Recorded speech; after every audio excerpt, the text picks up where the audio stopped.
अल्हम्दुलिल्लाहि रब्बिल आलमीन वस्सलातु वस्सलामु अला ख़ातमिन नबिय्यीन अम्मा बअद फ़अऊज़ु बिल्लाहि मिनश शैतानिर रजीम बिस्मिल्लाहिर रहमानिर रहीम।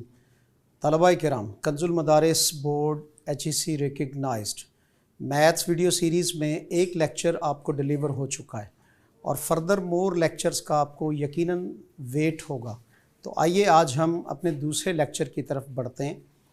इंट्रोडक्शन टू मैट्रिसेस, ये टॉपिक आपसे डिस्कस किया जा रहा है। मैट्रिसेस क्या होते हैं, कॉलिब क्या होते हैं, इसकी डेफिनेशन आपने जानी और ऑर्डर ऑफ अ मैट्रिक्स को भी आपने ये स्टडी कर लिया था।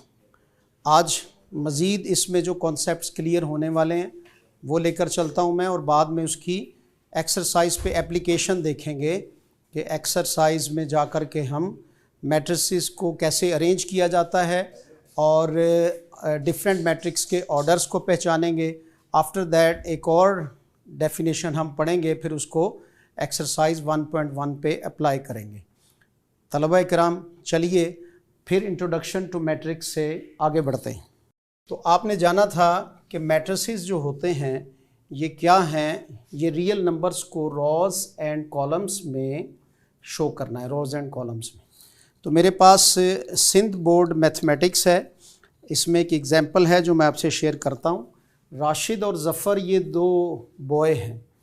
पेरेंट्स ने इनको ईद उल फ़ितर और ईद उल अज़हा पर ये पॉकेट मनी दी है और हर बच्चा जो है वो ईदी लेता है। अब राशिद को उसके फादर ने मनी गिफ्ट की है, राशिद को उसको 375 रुपीज़ फादर से मिले और उसको 415 रुपीज़ ये उसको मदर से मिले। अच्छा जी, अब जो ज़फ़र साहब हैं, ज़फ़र को भी ईद उल अज़हा पे और ईद उल फ़ितर पे ईदी मिली है। अच्छा, ज़फ़र को जो है वो फादर से 450 मिले और मदर से उसको 315 रुपीज़ मिले। ये हमारे पास रियल नंबर्स आ गए। अब इन रियल नंबर्स को हमने किस तरह से मैट्रिक्स फॉर्म में लिखना है, जिस तरह ये लिखे हुए नज़र आ रहे हैं ये हॉरिजेंटल वे से हैं। अब हम इनको एनक्लोज करेंगे इस एंट्री को किसके साथ, first of all Eid ul Fitr के साथ। ईद उल फ़ितर पे जो पॉकेट मनी मिली है किसको, राशिद को, वो हम एनक्लोज कर रहे हैं एक मैट्रिक्स में। जी राशिद साहब, आपको क्या मनी मिली थी? तो यू कैन वॉच दैट कि राशिद को उसके फादर की तरफ से 375 रुपीज़ और मदर की तरफ से 415 रुपीज़ मिले थे। अब मैंने इनको एनक्लोज कर दिया है एक स्क्वायर ब्रैकेट में, तो this form is called a matrix. इसी तरह से अगर राशिद को ईद उल फ़ितर पर ये मनी मिली है तो ईद उल अज़हा पे अब उसको क्या मिली है, उसको 615 फादर की तरफ से और उसको 515 ये मदर की तरफ से। तो देखिए, जो फादर की तरफ से उसको मनी मिली है 375 और 615 ये कॉलम में शो हो गई है और ये फर्स्ट कॉलम है इसका, और 415 और 515 जो उसको मदर की तरफ से मिली थी वो सेकंड कॉलम में प्रेजेंट हो गई। और दोनों की तरफ से मिलने वाली जो अमाउंट थी वो एक रॉ में आ गई है। तो इस तरह हमने राशिद को ईद उल फ़ितर और ईद उल अज़हा पर मिलने वाली मनी को एक मैट्रिक्स फॉर्म में लिखा है। जान गए होंगे आप। इसी तरह अगर ज़फ़र की अमाउंट को भी हम शो करें तो ज़फ़र को ईद उल फ़ितर एंड ईद उल अज़हा, तो उस अमाउंट को भी हम अब मैट्रिक्स फॉर्म में लिखते हैं। तो ये वो स्टाइल है जिसको आप अडॉप्ट करके क्या करते हैं, आप एक इन्फॉर्मेशन को रॉज एंड कॉलम में एनक्लोज कर देते हैं। तो मिस्टर ज़फ़र साहब जो हैं, इनको जो अमाउंट मिली है वो है फादर की तरफ से इन्हें 450 रुपीज़ मिले और 315 मिले इनको ईद उल फ़ितर पर, और ईद उल अज़हा पर इनको अलग से अमाउंट मिली, for example 565 and 395। This is the way by which we can represent our data into rows and columns. ये एक्सरसाइज ज़रूर आपको रोज़ एंड कॉलम्स के बारे में क्लियर कर देगी। अब चलिए सेकंड हमने पढ़ा था ऑर्डर ऑफ अ मैट्रिक्स, तो अब इन पे अप्लाई करते हैं, इनका ऑर्डर क्या है जी बताइए ज़रा। जो राशिद को अमाउंट मिली थी उसमें कितनी रोज़ हैं, उसमें 2 रोज़ हैं, और कितने कॉलम हैं, 2 कॉलम हैं, तो इसका ऑर्डर क्या हुआ 2/2 जो इसके नीचे लिखेंगे। ज़फ़र को मिली थी वो भी 2 रोज़ एंड 2 कॉलम्स हमने शो कर दी, तो इसका मतलब ये दोनों मैट्रिक्स जो हैं वो 2/2 ऑर्डर के मैट्रिक्स हैं, और जो 2/2 ऑर्डर का मैट्रिक्स होता है उस मैट्रिक्स को हम क्या कहते हैं ये हम आगे चलकर पढ़ेंगे जी। एक्सरसाइज में इसकी अडॉप्टेशन की तरफ आते हैं, और यहाँ मैं अब आपके सामने पीटीबी मैथ्स लेकर के आ रहा हूँ। इसमें एक्सरसाइज है 1.1। तो all maths will be discuss here, specially Kanzul Madaris Jamiatul Madina में जो कंटेंट्स पढ़ाए जा रहे हैं वो क्लियर करना मकसूद है।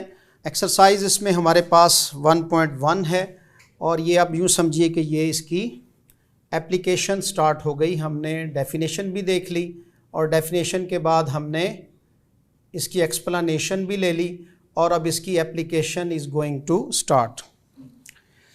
एक्सरसाइज है 1.1। तो मैट्रिक्स को शो कैसे करना है वो तो आपने जान लिया। यहाँ ये कहा जा रहा है find the order of the matrix. कुछ मैट्रिक्स हमें गिवन है और उनका ऑर्डर अब मैंने नहीं आपने बताना है। Find the order of a matrix. भला ये तो बताइए कि रोज़ क्या थी और कॉलम क्या थे और ऑर्डर क्या था। तो यकीनन आप जानते हैं कि m/n जनरल फॉर्म जो है वो ऑर्डर को शो करती है। ये क्वेश्चन नंबर 1 है इसका, और इसमें हमने order of a matrix find out करना है। पहली एग्जांपल आपके लिए लिख रहा हूँ। ए मैट्रिक्स है और इसके हमारे पास एलिमेंट्स हैं 2, 3, -5 एंड 6। ये भी तो आपको याद होगा कि जो भी एंट्रीज़ होती हैं मैट्रिक्स की वो उसके एलिमेंट्स होते हैं। इसी तरह एक मैट्रिक्स आपके सामने लिखता हूँ सी मैट्रिक्स, और इसकी मेरे पास क्या एंट्रीज़ हैं 2 और 4। और रीड आउट कैसे करना है ये पहले से बता चुका हूँ कि ऑलवेज़ इनको रोज़ फॉर्म में रीड आउट करेंगे। 2, 3 कभी भी 2 - 5 नहीं पढ़ेंगे। 2, 3 -5 6। सी की एंट्रीज़ चूँकि एक ही रो है तो 2, 4 आ जाएगा। इसी तरह मेरे पास एक डी मैट्रिक्स है, और डी मैट्रिक्स जो है उसकी एंट्री है 4, 0, 6, that is a D matrix. और इसके बाद मेरे पास एक जी मैट्रिक्स है, ज़रा थोड़ा सा डिफरेंट मैट्रिक्स आया, और ये अपने पास 3 रोज़ और 3 कॉलम्स रखता है। हमने क्या बताना है इनका ऑर्डर ऑफ अ मैट्रिक्स। वाज़े तौर पर इनकी एंट्रीज़ को लिखने के बाद अब हम इसमें जानेंगे कि इसमें m क्या है। तो बताइए इसमें m क्या है। 1, 2 रोज़ आ गई, और n क्या है इसका, वो भी 1 और 2 कॉलम आ गए, और m/n इसका क्या बना, m/n वो आ गया हमारे पास 2/2। क्लियर। सी मैट्रिक्स पे आ जाएं। इसकी रॉस कितनी हैं, तो इसकी m1, और नंबर ऑफ़ कॉलम्स इसके हुए 2, और इसका मेरे पास m/n अगर मैं फाइंड आउट करूं तो क्या आ जाएगा 1/2। अब तो आप बहुत अच्छे से जान गए होंगे कि ऑर्डर ऑफ अ मैट्रिक्स कैसे कैलकुलेट होता है। इसमें m देखिए कितनी रोज़ हैं, क्या 1 नहीं है, नो, ये तो कॉलम का इशारा हुआ। इस तरह देखिए हॉरिजेंटल वे से 3 रोज़ हैं और कॉलम कितने हैं, वो ओनली 1 है। तो इसका ऑर्डर मेरे पास क्या बनेगा 3/1। क्या मैं 3/1 को 1/3 लिख सकता हूँ? नथिंग, ऐसे नहीं लिखा जा सकता। ऑलवेज रोज़ पहले आएंगी और कॉलम बाद में आएंगे। यहाँ पे m क्या है हमारे पास, यहाँ पे m है 3, और n क्या है, वो भी 3, और इसका m/n जो हमारे पास बना वो क्या है, वो है दैट इज़ 3/3। तो ये इनके ऑर्डर्स हमने जो फाइंड आउट किए तो अब हम ये इसके राइट साइड पे लिखेंगे। ए मैट्रिक्स 2/2 का है, सी मैट्रिक्स 1/2 का है और डी मैट्रिक्स हमारे पास 3/1 का है। बिल्कुल ये इसके नीचे राइट साइड पे ब्रैकेट के नीचे, तो 3/3 ये हमारे पास एक जी मैट्रिक्स है। तो this was the order of the matrix और ये क्वेश्चन नंबर 1 था और इसका सॉल्यूशन जो है वो आपने देखा कि वो कैसे कैलकुलेट होगा। अजीज़ तलबा, अब हम एक और टॉपिक को डिस्कस करने जा रहे हैं which is relevant to introduction of a matrix, जो इंट्रोडक्शन ऑफ अ मैट्रिक्स के मुताल्लिका है और वो अब हमारे पास टॉपिक है that is order of a matrix. Equal matrix, equal matrices, असल में ये एक नहीं होगा बल्कि ये 2 मैट्रिक्स को हम इक्वल मैट्रिक्स साबित करेंगे। किस तरह से, इनकी कंडीशन क्या है, इसको देखते हैं। तो क्या ये इक्वल मैट्रिक्स यहाँ हमारी जो टाइटल लिस्ट है इसमें भी मौजूद है? तो डायरेक्टली मौजूद नहीं है, ये असल में टाइप्स ऑफ अ मैट्रिक्स में ही आ जाता है और ये रेलेवेंट है हमारा एक्सरसाइज से, इसलिए इस टॉपिक को समझते हैं। इक्वल मैट्रिक्स, जिस तरह इक्वल का लफ्ज़ आपने देखा, बराबर मतलब होता है इसका, तो किस तरह से 2 मैट्रिक्स ये बराबर होंगे, इनकी बराबरी की शर्त क्या होगी, इसको डेफिनेशन की तरफ चलते हैं। If A and B are 2 matrices, A और बी हमारे पास 2 मैट्रिसेस हैं, are set to B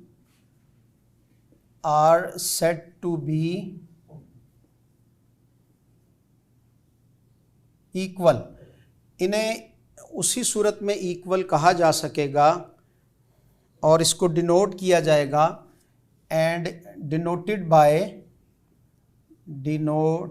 bye, इसको ऑलवेज डिनोट करते हैं हम ए इक्वल बी से।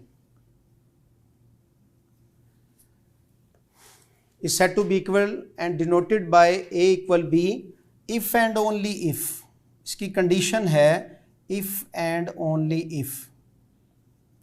तो 2 कंडीशन इस पे अप्लाई करेंगे हम, 2 शराइत हैं, अगर वो पूरी हो जाएं तो 2 मैट्रिक्स जो हैं वो एक दूसरे के इक्वल कहलाएंगे, यानी a इक्वल b के। वो शर्तें कौन सी हैं? वेरी फर्स्ट उसमें ये है कि the order of A and B, order of A and B should be same. तो दोनों का ऑर्डर जो है वो एक जैसा होगा, तो जब 2 मैट्रिक्स एक दूसरे के इक्वल कहलाएंगे।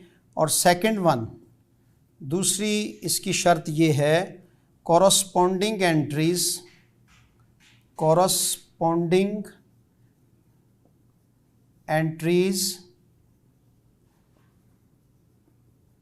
Should be same. तो जो इसकी कॉरस्पॉन्डिंग एंट्रीज हैं वो भी एक जैसी होनी चाहिए, शुड बी सेम या आर सेम। इसमें orders of A and B should be same या आर सेम होती हैं, ठीक है। और corresponding entries should be same और आर सेम हैं, तो कहा जा सकेगा कि ए और बी दोनों इक्वल मैट्रिक्स हैं। इन जनरल हम इसकी एग्जांपल लेते हैं। एग्जांपल में मेरे पास एक एम मैट्रिक्स है और ये जो एम मैट्रिक्स है इसकी एंट्रीज़ हैं मेरे पास, फॉर एग्ज़ाम्पल 3, 5, -6 एंड 4, ये इसकी एम मैट्रिक्स की एंट्रीज़ हैं। और इसी तरह से मेरे पास इसकी एन मैट्रिक्स की एंट्रीज़ हैं, वो हैं दैट इज़ 1 + 2, 0 + 5 और मोर देन -3, -3 और 2 + 2। अब देखिए दोनों का ऑर्डर सेम है या नहीं। तो m मैट्रिक्स जो है इसका ऑर्डर मेरे पास m/n, इसका क्या बनेगा m/n, वो है 2/2। और इसी तरह n मैट्रिक्स इसका m/n मेरे पास क्या है, वो भी 2/2। तो इसकी एक कंडीशन तो साबित हुई कि दोनों की रॉज एंड कॉलम्स जो हैं वो इक्वल हैं। अब क्या इनकी एंट्रीज़ भी सेम है? देखिए ये 3 है और 1 + 2 कितना होता है, ये भी 3 जी। तो m जो मैट्रिक्स है उसका ऑर्डर है 2/2 और जो n मैट्रिक्स है उसका ऑर्डर भी हमारे पास 2/2 है। और अब इन दोनों की एंट्रीज़ को हम देख रहे थे, ये 3 है और ये 1 + 2 ये भी 3 होता है, ये 5 और 0 + 5 भी 5 ही होता है, और -6 है तो -3 और -3 मिलकर दोनों -6 हो जाएंगे। और इसी तरह ये 4 है तो ये 2 + 2 4। तो हम कह सकते हैं, क्या कह सकते हैं कि m जो है वो = n है। तो आप एग्जैक्टली समझ गए होंगे कि इक्वल मैट्रिक्स क्या होते हैं तलबा। और ये इसकी इक्वल मैट्रिक्स की जो एप्लीकेशन है वो आगे साइमल्टेनियस लीनियर इक्वेशन में भी यूज़ होगी जब हम किसी वेरिएबल की वैल्यू को फाइंड आउट करेंगे। तो इससे मुतल्लिका कुछ एक्सरसाइज से क्वेश्चन उठाते हैं ताकि आपको एप्लीकेशन के बाद एग्जैक्टली इस टॉपिक को सॉल्व करना आ जाए। तो इंट्रोडक्शन ऑफ अ मैट्रिक्स के बाद ऑर्डर ऑफ अ मैट्रिक्स, और देन उसके बाद आपने अभी इक्वल मैट्रिसेस, 2 मैट्रिक्स कब इक्वल होते हैं ये आपने अभी जाना। इसमें से क्वेश्चन मैं उठाता हूँ। एक्सरसाइज है मेरे पास 1.1 और इसमें तलबा किराम आपके लिए इन जनरल सीखने का ये है कि आप इस प्रोसेस को समझिए और बाद में जब इसकी फर्दर साइमल्टेनियस लीनियर इक्वेशन में एप्लीकेशन आएगी तो फिर आपको ये इजी रहेगा वहाँ कैलकुलेट करना वैल्यूज़ को। इसमें मेरे पास एक A मैट्रिक्स है, ये क्वेश्चन नंबर इसका 2 है। Which of the following matrices are equal, इसका टॉपिक है कि इसमें से हमने इक्वल मैट्रिक्स जो पेयर हैं, इक्वल मैट्रिसेस के जो पेयर हैं तो वो हमने यहाँ फाइंड आउट करने कि कौन कौन से। A मैट्रिक्स है मेरे पास, उसकी एक ही एंट्री है और वो है 3। एक मेरे पास C मैट्रिक्स है और C मैट्रिक्स जो है उसकी एंट्री है मेरे पास 5 - 2 गिवन में है। एक और पेयर उठाएं तो D मैट्रिक्स है। D मैट्रिक्स में इसके एलिमेंट्स हैं 5 3 और इसी तरह I मैट्रिक्स है एक और इसके एलिमेंट्स हैं 3 3 + 2। अच्छा ये मिक्सअप लिखे हुए हैं बुक में, लेकिन यहाँ मैं इनको एक सीरीज़ में इसलिए दे रहा हूँ ताकि आपको इजी क्लियर हो जाए। G मैट्रिक्स है मेरे पास और ये G मैट्रिक्स जो है इसकी एंट्रीज़ हैं 3, क्या इसके 2 कॉलम हैं? ये आपसे अभी पूछते हैं जब आप इसको फर्दर किसी मैट्रिक्स के साथ जॉइंट करेंगे। अच्छा F मैट्रिक्स है मेरे पास, ये 2 और 6 एंट्री रखता है। फर्दर मोर और भी एग्जांपल्स इसमें मौजूद हैं, तो फ़िलहाल आप इसी को कैलकुलेट करें। चलें थोड़ा एक और अगर उठाएं तो J मेरे पास एक मैट्रिक्स है और J की एंट्रीज़ हैं 2 + 2 और 2 - 2 एंड 2 + 4 एंड 2 + 0। और इसी तरह से एक मेरे पास E मैट्रिक्स है और जो E मैट्रिक्स है उसकी एंट्रीज़ हैं 4 0 6 2। तो आप देखकर ही पहचान गए होंगे कि इनके ऑर्डर सेम है। इसका ऑर्डर क्या है मेरे पास, वो है 1/1। इसका ऑर्डर क्या है मेरे पास 1/2, नो 1/1।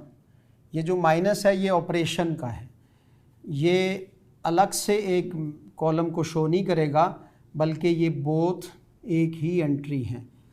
इसी तरह से इसका मेरे पास 1/2 ऑर्डर है, और क्या इनका भी 1/2 है कि 1/3 है? तो 1/2 ही है।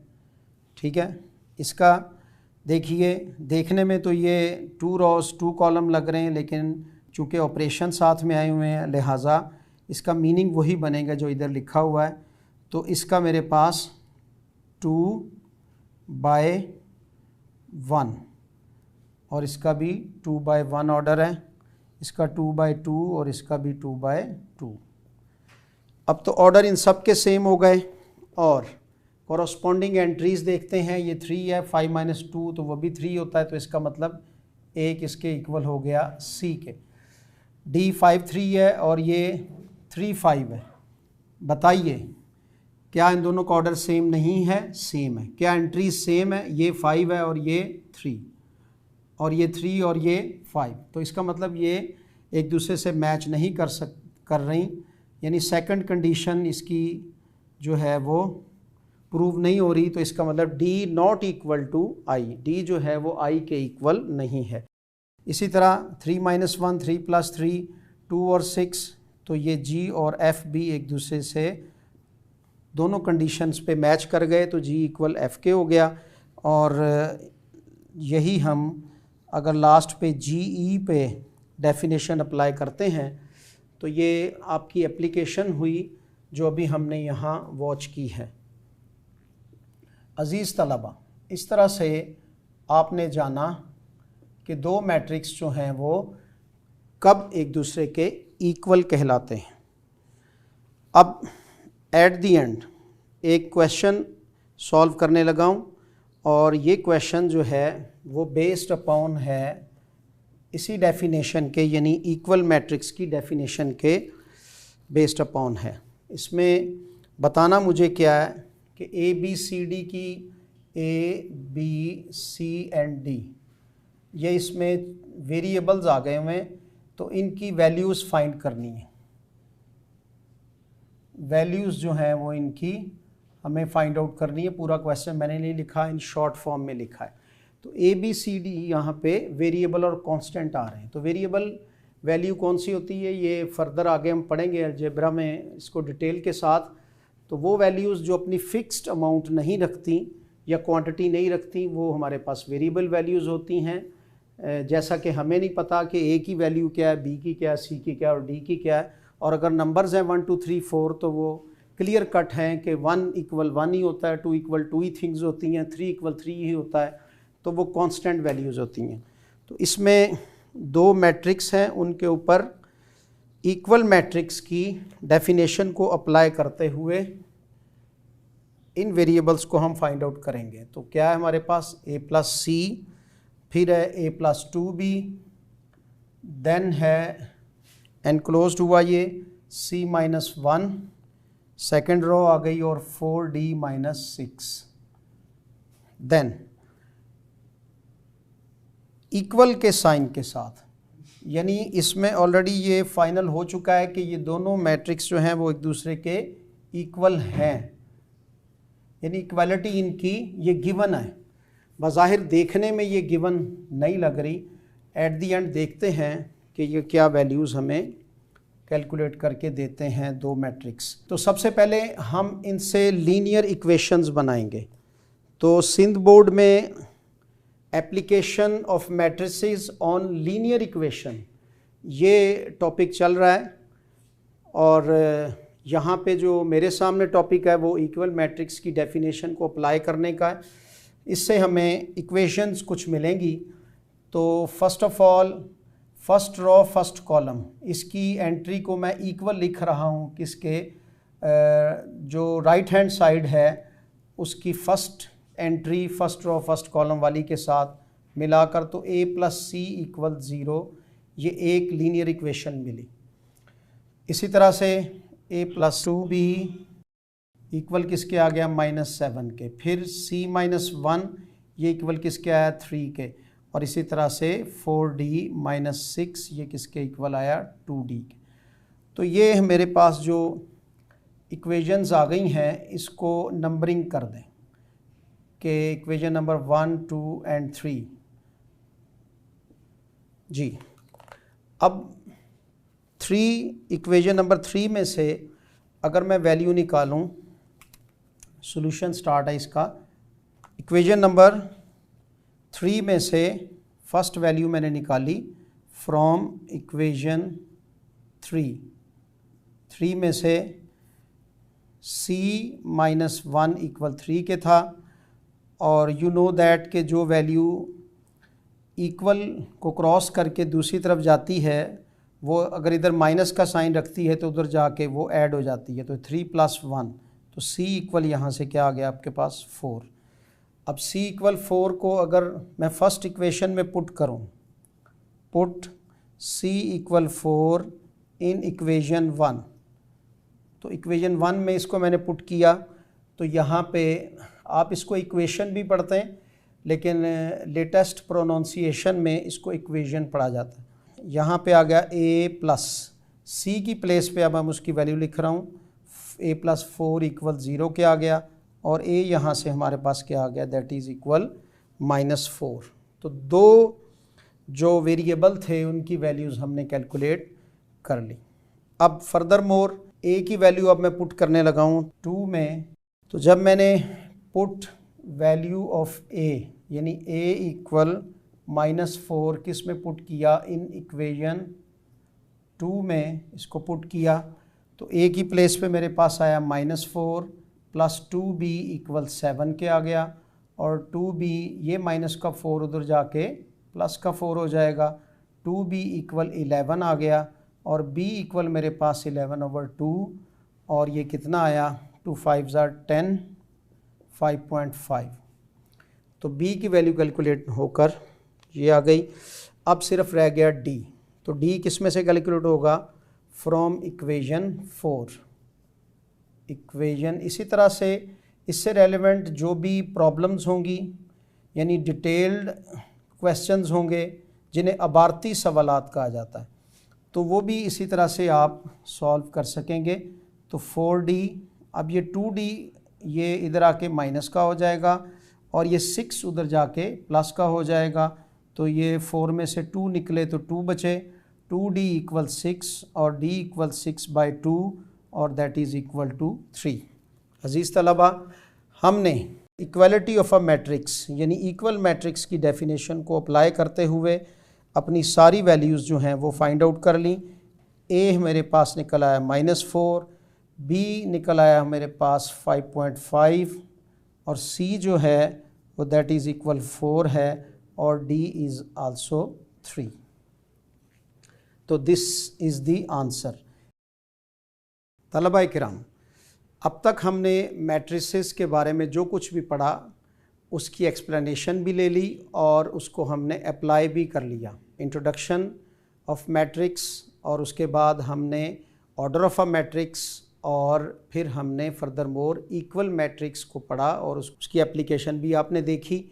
इन्हीं क्वेश्चंस को आप दोबारा ख़ुद से सॉल्व करेंगे तो आप में ज़्यादा परफेक्शन आएगी।